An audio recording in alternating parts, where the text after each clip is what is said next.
आप अपने सत्संग में हमेशा साधकों को बल देते रहते हैं कि तुम्हें काम भी आ रहा है, क्रोध भी आ रहा है, तो आप चिंतित मत होइए। महाराज जी, एक ऐसी ही बात स्वामी जी ने अपने सत्संग में बोली थी, बट किसी साधक का संशय हो गया, तो आप जो उसके बाद पुष्टि करते हैं, तो सेम वही बात लिखी थी महाराज जी आपके आगे। उन्होंने एक सत्संग का दृष्टांत दिया कि स्वामी जी, आपने लिखा है कि कभी अनुचित कर्म भी हो जाए तो आप में क्या फर्क पड़ा, यदि अनुचित कर्म होता है तो वो साधक क्या हुआ। उन्होंने प्रश्न किया, तो स्वामी जी कह रहे हैं कि समय समय पर जो बात कही जाती है वो किस दृष्टि से कही जाती है और किस अवस्था में कही जाती है, इसको देखना चाहिए। साधक के लिए कसौटी ना लगाने की बात तब कही जाती है जब कसौटी आगे बढ़ने में बाधक हो रही हो। आप दुर्गुण दुराचार को आदर दे रहे हो, भगवत संबंधी बातों को आदर नहीं देते, इसलिए कसौटी ना लगाने की बात कही जाती है, जिससे आप जल्दी उन्नति आप में हो। इससे साधक को लाभ हुआ है, हमने देखा है। नहीं तो दोषों से डरते डरते उम्र निकल जाएगी। दोष आगंतुक हैं, उनकी उपेक्षा करके भगवत संबंधी बातों को आदर ना दें। आपको कसौटी लगानी हो तो उल्टी मत लगाओ, सुलटी लगाओ कि हम भजन स्मरण करने वाले हैं, हमारे में काम क्रोध कैसे आ सकता है। आपको काम क्रोध आदि दोषों को हटाना है या भजन को हटाना है। एक बार आपको ध्यान होगा, सत्संग में कहा था कि आप बुरा छोड़ नहीं सकते। हम कहा मत छोड़ो, हम कहते हैं ना छोड़ो झंझट, आप पकड़ लो, आप राधा राधा राधा पकड़ लो। आप बुराई नहीं छोड़ पा रहे तो अच्छाई क्यों छोड़ रहे हो, राधा राधा पकड़ लो, ये आपको छुड़वा देगा। जैसे कोई साधक भ्रष्ट हो गया है, गिर गया है परमार्थ से, अब उसको सिद्धांत नहीं बताया जाएगा, अब उसको कहा तू चिंता मत कर, मेरे वचन पर विश्वास कर, कमर कस और आगे बढ़, कुछ नहीं बिगड़ा, आगे बढ़ और तू भगवान को प्राप्त करेगा निश्चित। अब उसको उत्साह बढ़ गया। और अगर वहीं उसको चपेट दे दे, भ्रष्ट हो गया, अब क्या नरक भोगेगा, बिल्कुल अब कुछ नहीं हो गया। नहीं, अंतिम श्वास तक हर जीव का अधिकार है भगवत प्राप्ति करने का। वो चाहे जितना अपिचेत सुदुराचारो भजते माम अनन्य भाग सादृढ़ संबंतव्या सम्यक व्यवसिता। ऐसा जी। आपको काम क्रोध आदि दोषों को हटाना है या भजन को हटाना है। यदि दोषों को हटाना है तो फिर दोषों को क्यों आदर देते हो, भगवान के भजन को आदर दो ना। भजन को आदर दो तो दोष टिकेंगे ही नहीं, ये नहीं सकते। खास बात है। अब जैसे एक कि बाबा तो बोल दिए कि भाई जो तुम करते हो करो, मर्जी काफी सारे। हाँ, तो जो तुम करते हो करो, बस राधा राधा रटते रहो। बोले ये क्या तरीका है, कहने राधा राधा रटो, समझो उसका निगेटिव स्वरूप।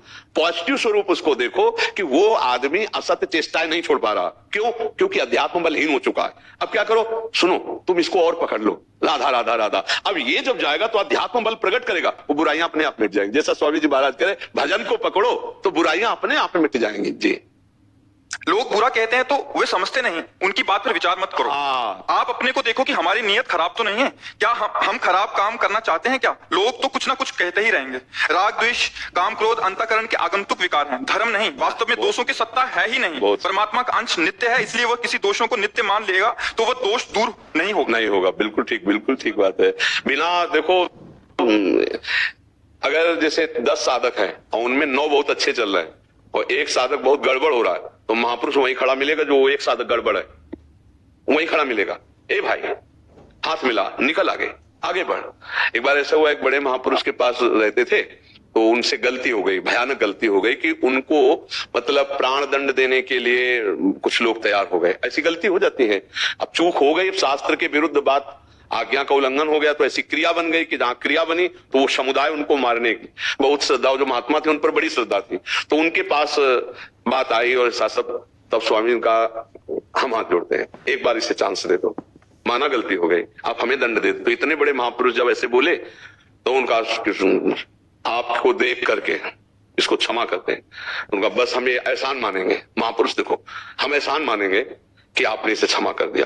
और अपने आसन के पास आसन लगाया कई महीने तक कि इसको कोई क्षति ना हो।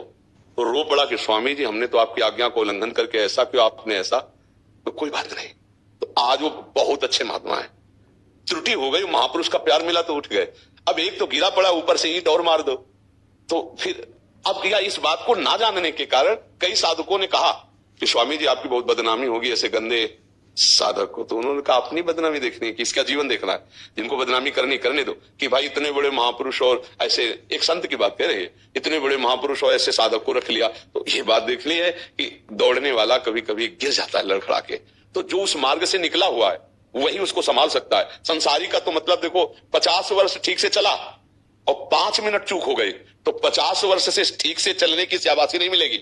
5 मिनट की चूक का पूरा संसार उसे दंड देने के लिए तैयार हो जाएगा। लेकिन कोई महापुरुष जो उस मार्ग से गया, वो जानता है कठिनता को, वो फिसलन को इसलिए वो गले लगाएगा, शाबाश तू 50 वर्ष से दौड़ रहा है, कहीं फिसला नहीं, आज तेरे से गलती हो गई, तू उठ, मैं तेरे साथ हूं, तुझे वो भगवत प्राप्ति के योग्य बना देते हैं। मर्जी, आप हमेशा बल देते रहते हैं साधकों को अपने हर, उसको क्या यहाँ देखा है ना, यहाँ देखा है, छाती में देखा है। इसीलिए ये जैसे व्यवस्था देखी ना कि आज हमारे पास कोई और सेवा नहीं है, गौ सेवा, ये सेवा वो सब कुछ नहीं। क्योंकि हमने देखा कि संतों को जो भजन करने वाले हैं उनकी वास की व्यवस्था और इसकी व्यवस्था बहुत मुश्किल है। जैसे बड़े बड़े आश्रमों में है तो वहां एक अपनी पद्धतियां हैं।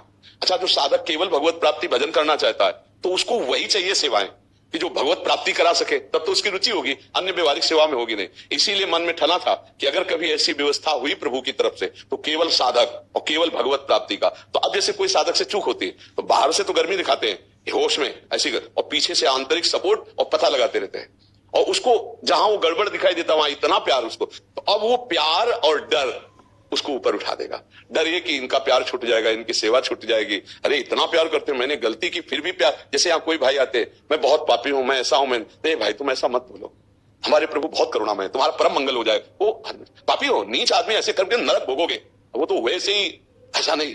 परमार्थ के वचनों को बहुत संभाल करके उठाना चाहिए। उठाने के लिए पर तो उठा तो वही सकता है जो उठा हुआ है, दूसरा नहीं उठा सकता। दूसरा संसार का ये रिकॉर्ड है, अपनी 100 गलतियां भयानक क्षमा कर दी, सब देख लो, लेकिन सामने वाले की एक गलती क्षमा करना बर्दाश्त नहीं होगा। ऐसा होता है ना, अपनी हजारों गलतियां हम क्षमा कर देते हैं, लेकिन किसी से एक गलती हो जाए तो हम उसे क्षमा करने के लिए तैयार नहीं होते। और साधु का दूसरा स्वरूप होता है, अपनी एक गलती भी बर्दाश्त नहीं करेगा और दूसरे की हजारों गलतियों को क्षमा कर देगा। ये उल्टा है, साधु का अलग स्वरूप होता है। तो इसीलिए महापुरुषों में करुणा पाई। आप देखा तो आप में आप ऐसे ही संभालते। करुणा का स्वरूप यही है कि जैसे भी बने जीव का कल्याण होना है। देखो, डूबने वाले के लिए कोई सिद्धांत नहीं है, बचाने वाले के लिए सिद्धांत है कि तुम्हें डूबने वाले को कैसे बचाना है।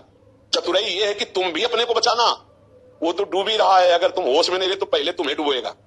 ये भी बात समझ रहा है। डूबने वाले को बचाने वाले के लिए बड़ा सिद्धांत है, अपने को उसकी फंसने में वृत्ति में ना आने देना। जैसे डूब रहा है, वो आप बड़े प्यार से चले गए, तैरना आता है, तो पहला काम वो करेगा, आपको दबाएगा और सांस लेने की कोशिश करेगा, वो आपको पहले डुबोएगा। तो होश में डूबने वाले को सहारा देना है, उसको निकालना है, लेकिन अपने को बचाते हैं। ऐसे महापुरुष जन उस साधक को सहारा देकर भगवत प्राप्ति के मार्ग में अग्रसर बढ़ाते। ऐसे विषय में नहीं कूद जाते, ऐसे भावना में नहीं बह जाते कि वो खुद माया प्रपंच में फंस जाए। बहुत देखो, जरा सी भावना में फंस गए भरत जी महाराज, हिरन के बचाने के चक्कर में अपना एक जन्म खो दिया, अगला जन्म हिरन का बचाला। तो हिरन को बचाना तो ठीक था, लेकिन हिरन से ममता कर बैठला, ये ठीक नहीं था। तो यही ममता से बचाला है, समता में स्थित होकर के सबको भगवत प्राप्ति का अधिकार है, आखिरी श्वास तक भगवत प्राप्ति का अधिकार। जैसे जीवन भर पाप के आखिरी में तुम्हारी बात समझ में आ गई, यार मैं तो बहुत नीच हूं, भगवान की सेवा मेरा कोई कल्याण नहीं कर सकता, अब जितनी श्वासें बची है राधा राधा राधा राधा भगवत